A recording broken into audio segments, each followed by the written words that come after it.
Welcome in to the Dog Check podcast, part of the Believe network of podcasts and also airing on Bally Sports Great Lakes. Excited to be with you to break down what was an eventful weekend for the Browns and the NFL, the 2024 NFL Draft now in the rearview mirror. And to help me with that conversation this week, he's a host at the NFL Network. We're pleased to be joined by Rhett Lewis joining us this week. Rhett, appreciate you joining us, man, giving us some time. How was your draft weekend? Yeah, Spencer, thanks for having me, man. Excited to chat here with everybody that tunes in on the Dog Check. And look, it's a fun time to be a Cleveland Browns fan, that's for sure. As for my draft experience, it was busy, but I love this event so much, Spencer. Like this is like a number one on my calendar on the football season or the football calendar year round, every year. I look forward to it. I started doing this, like, I grew up a Saints fan, a tortured Saints fan at that. And so, back in sixth grade, like I'd sneak out with all my buddies at class. We'd go get into the library and just mock draft all day long. Like it was all we were looking forward to. And then we get the draft and, it's such a hopeful time that there's a reason that there's so much excitement always surrounding this event. Yeah, I think that is a cool thing about it, right? Is nobody really comes away a loser this weekend because you don't really know how any of these players are going to turn out until 2-3 years. So the NFL has mastered the ability to sell that hope factor to the fans and get, all the people that showed up in Detroit this weekend to show up. I do want to talk a little bit at large, just what kind of played out over the weekend, but I obviously want to start with us being a Browns-centric podcast with the Browns in general, and they added 6 players this weekend. Second round, they added Michael Hall Jr., defensive tackle out of Ohio State. Zak Zinter coming in as their third-round pick out of Michigan. Jamari Thrash, wide receiver out of Louisville, coming in as their fifth-round pick. Sixth round, they get Nathaniel Watson, linebacker from Mississippi State. And they finish things off seventh round with the Miles Harden pick, cornerback out of South Dakota, and then Jawan Briggs out of Cincinnati to kind of finish things off. Those are the 6 guys they added. Obviously, the last year that they don't have a first-round pick as part of the Deshaun Watson trade.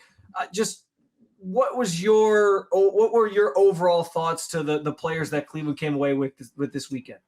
Yeah, and look, I'll start at the top with Michael Hall, who I think is a fantastic addition to this defensive line group. Now, here's the thing for the Browns, and this has been a little bit of a trouble spot in the draft. They've drafted a defensive tackle in the top 4 rounds in each of the last 5 drafts, if you include Michael Hall. Siaki Ika was just a year ago, Perrion Winfrey in 2022, Tommy Togiai in 21, and then Jordan Elliott in 2020. Only Ika remains with the team at this point, and now you throw Michael Hall into the mix. So I think that Michael Hall is an opportunity to be the best of that group that they ended up selecting. Obviously, in the second round was the highest drafted as well, so you would think with that pedigree.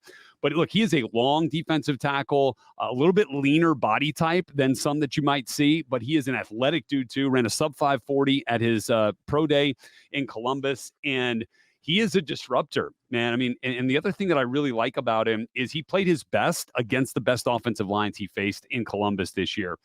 Against Penn State, where they had a bunch of draft picks come off the board. Caden Wallace, Hunter Norzad, Olu Fashanu, all those guys got drafted, and he played against them, and Norzad in particular, I think dominated in a lot of ways against Penn State. And then against Michigan, had one of his best games, even though the team didn't end up coming up with a win.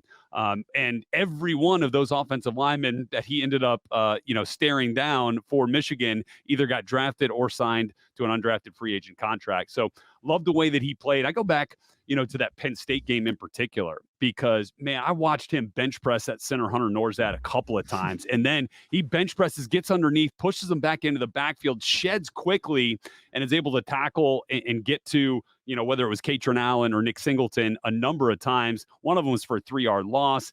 He has some interior pass rush to his game, too. You see that in that Penn State game where he gets to Drew Aller just as he's letting the ball go, but obviously provides that harassment, that penetration that bothers quarterbacks, and certainly did with Drew Aller in that game. So I like that pick with Michael Hall. But then they even out the rivalry, right, by getting Michigan's Zak Zinter, who I was just kind of alluding to from Michigan, and they get him in the third round, guy who got banged up had an unfortunate leg injury against Ohio State So and you was know the out for irony the of rest that. of it. You know Yeah. the irony of that, right? Is that it was actually Michael Hall Yeah. who fell on his leg in that Michigan game and broke it. Obviously, a fluke play, Yeah. unintentional. But just the fact that that's how that played out, and then they end Yeah. up now on the same team is kind of wild.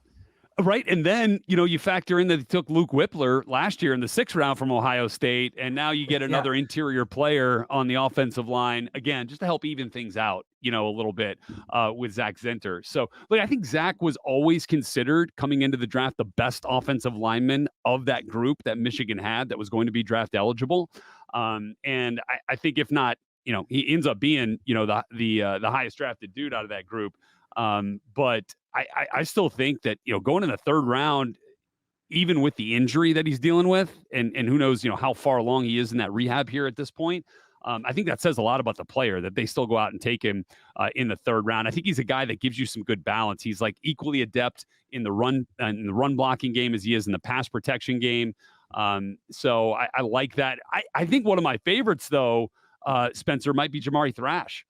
I think he's a double move specialist. I got to watch him live and in person this year. I mean, total explosive threat on the outside. I think he's also a guy you can give the ball to on end rounds and jet sweeps, get the ball in his hands, watch him go.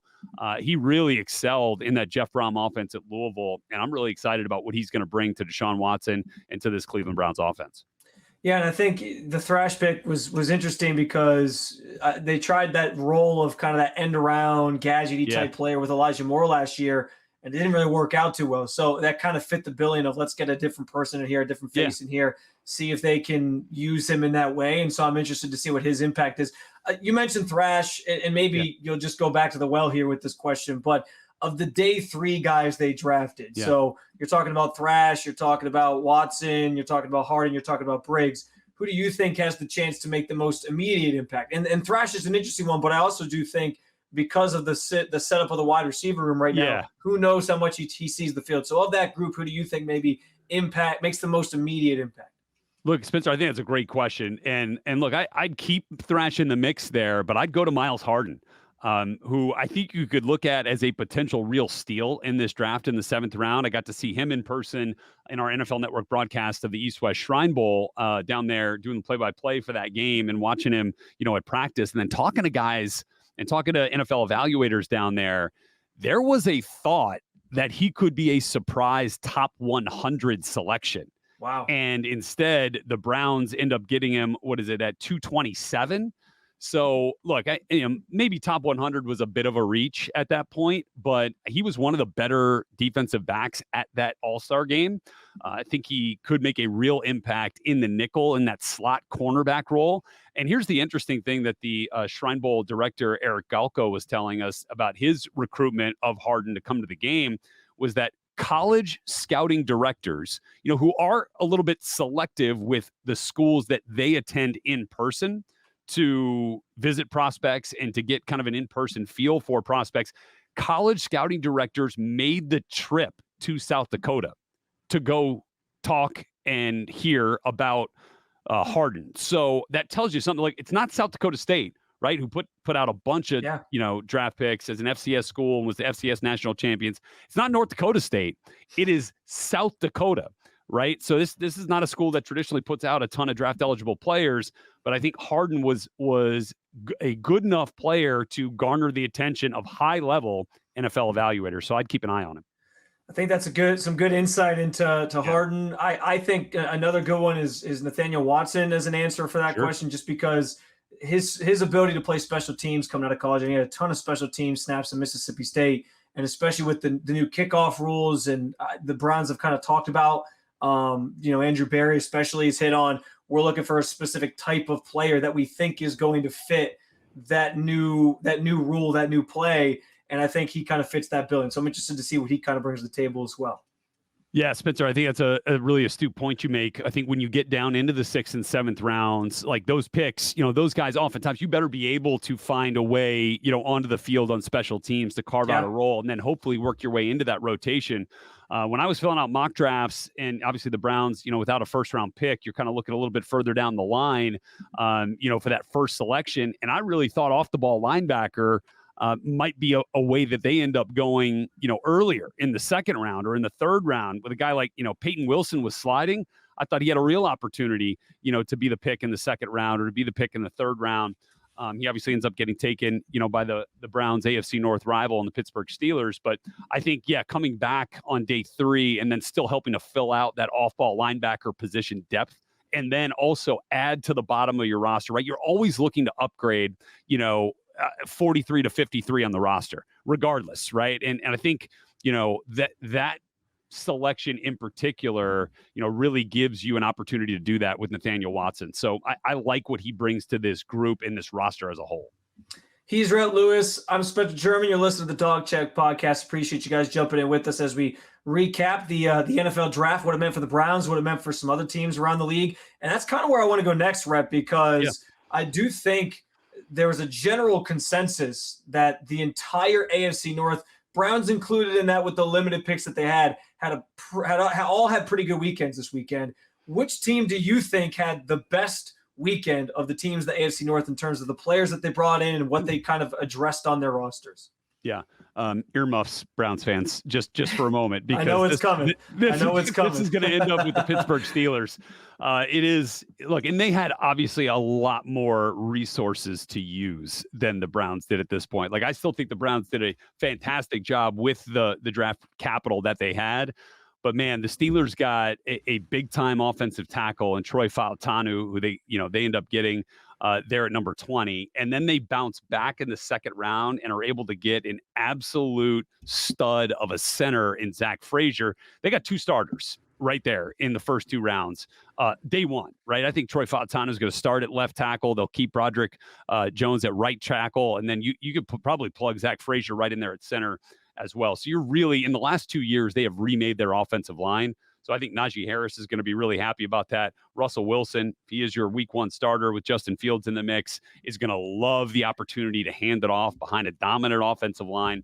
They came back and got Roman Wilson, which I think helps fill like the Deontay Johnson void after they got rid of him via trade with the Panthers. I actually picked on NFL Network today that the Steelers would sweep the offensive and defensive rookie of the year awards with Roman Wilson in the 3rd round and then Peyton Wilson as well, the linebacker from NC State.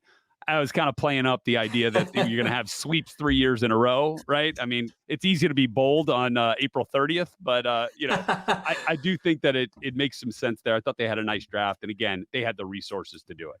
Yeah, we'll have amnesia when it comes to your takes in April. Right. Don't worry, we'll forget. Well, no, you bring up the Steelers. I think, listen, Browns fans, again, earmuffs, but I think if you don't look at the draft, to not look at their draft and be like, oh boy, like they got a haul, they did really good work. I think you mentioned Peyton Wilson and the fact that he fell as late as he did. That's a steal for them. And it felt like to me, Rhett, like, last couple of years with the Steelers, there was the year where they drafted Najee Harris, which was kind of odd for them, taking a running back early in a draft. That doesn't usually happen for them. And then they took Kenny Pickett, and we saw how that panned out. This felt like them getting back to, like, this was a classic Steelers draft almost, right? It was like all offensive linemen, building in the trenches, another wide receiver. It was a linebacker. It felt that way. And obviously that's not the news Browns fans want to hear, but it's hard to deny, like you said. Well, no. And look, as you're trying to forecast, the Browns' path through this division, I think it's important to understand the context that you're going to be seeing twice a year from, Pittsburgh, Cincinnati, and Baltimore. And, I think in Pittsburgh, again, you make some good points there going back to, maybe, an unorthodox or un-Steelers-like selection of Harris in the first round and then Pickett in the first round. I think my biggest thing with those is they took those players before they had the offensive line equipped to support them. Yeah. Right. And I think that backwards for them, right? Exactly. Right. I mean, this is a team that's put guys into the Hall of Fame left and right on the offensive line.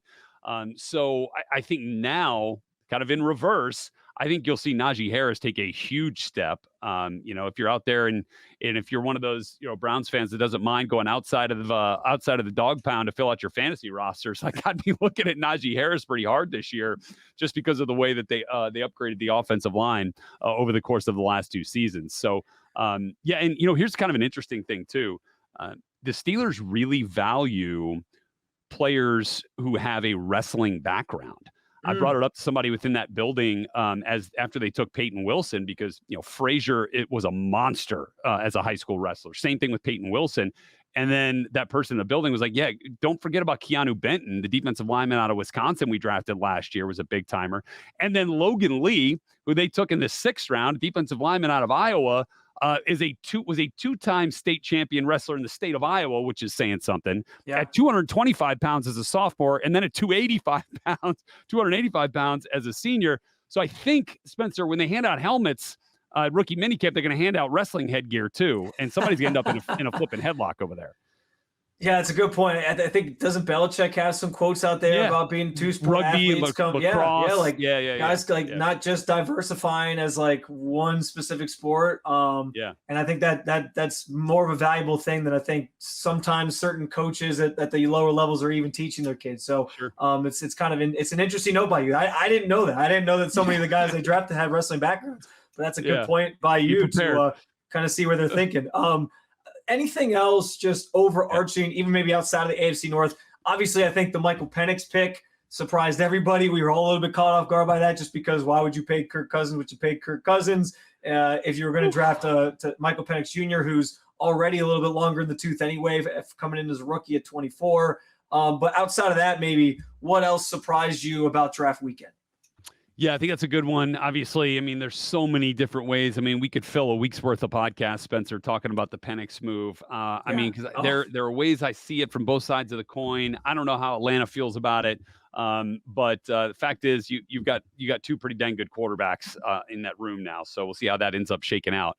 In terms of other surprises, I was not surprised by the deluge of quarterbacks going off the board in the first 12 picks. I actually had 6 going off in the first 13 because I had Penix going to the Raiders and Nix to the Broncos, and the rest ended up filling out relatively the same way. I was surprised by the drought that we saw over the course of the next 137 picks until we got to Spencer Rattler going off the board in the 5th round to the New Orleans Saints.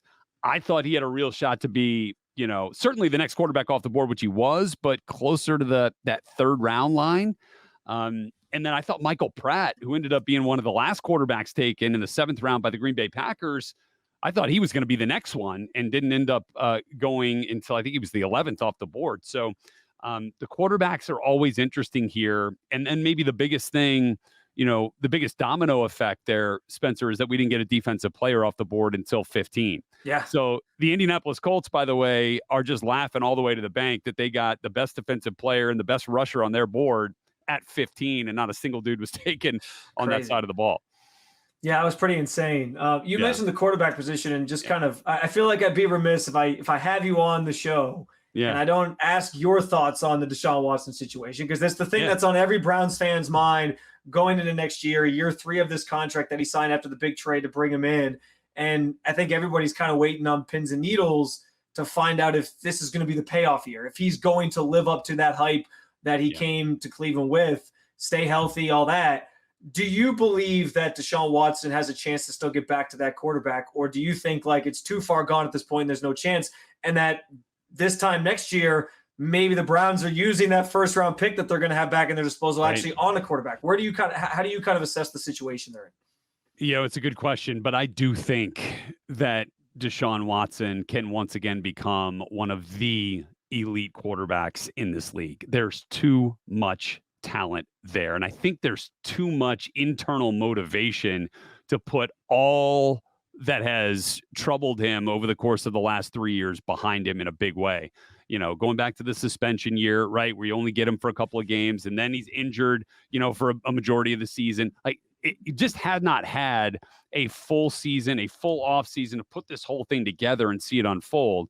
And, obviously, fingers crossed on the health perspective, right? As long as all that comes through with the shoulder and everything that had ailed him over the last couple of years, you can have a full 17-game season with a player like that, because I really think that's where you start to see the rhythm come into play. That's where you start to see the comfortability with Kevin Stefanski come into play. I think you saw it at times with Amari Cooper and getting some of that going. I think you continue to build on that. So I think it's a matter of continuity. And then with that continuity of availability, you get the consistency. And then with the consistency, I think what you start to see is that elite level play, right? Which we just haven't gotten in a big way over the course of the last couple of years. So now that the trade is like fully and completely done and all that kind of narrative is off the books here a little bit, I think you start to see, just a renewed focus, not necessarily like that was weighing on anybody's minds in this whole equation from within the building, but I think you start to put that narrative aside and you could start to, kind of see the ways in which Deshaun Watson does in fact fit the way that this offense wants to play.